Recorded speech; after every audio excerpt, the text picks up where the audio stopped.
अमीर का बच्चा योग्य हो जाएगा क्योंकि उसे सुविधाएं मिलेंगी, सुविधाएं मिलने से योग्य हुआ, योग्य होगा तो अच्छा काम कर लेगा, इस वजह से उसकी इनकम ज्यादा होगी, इनकम ज्यादा होगी तो फिर से अमीर हो जाएगा। और इसलिए अमीर घरों में अमीरी का दुष्चक्र बना रहेगा। वो उसको दुष्चक्र नहीं कहेंगे, वो इसको अच्छा चक्र कहेंगे, लेकिन एक सामान्य बात।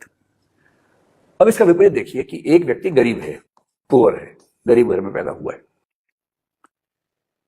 फिर बाद में उसका एक बेटा हुआ ए नाम का।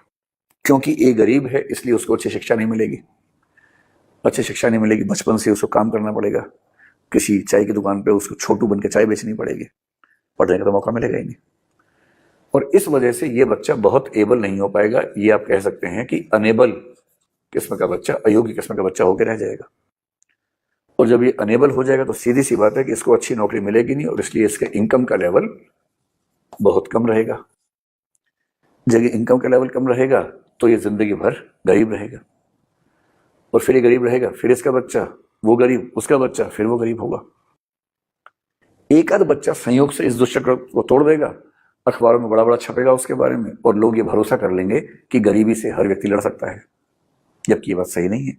गरीबी से लाखों में, हजारों में एक आध व्यक्ति लड़ पाता है, कुछ ही व्यक्ति लड़ पाते हैं।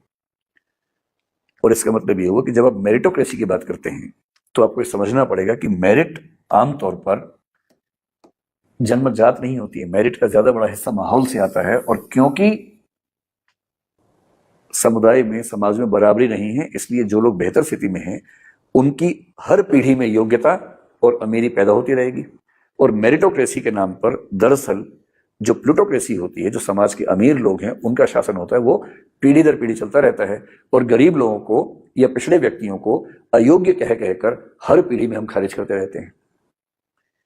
इसलिए मेरिटोक्रेसी दरअसल मेरिटोक्रेसी ना होकर के प्लूटोक्रेसी है, अमीरों का साम्राज्य है, क्योंकि उनको सुविधाएं मिलती हैं इसलिए वो ज्यादा योग्य अपने आप को साबित कर लेते हैं।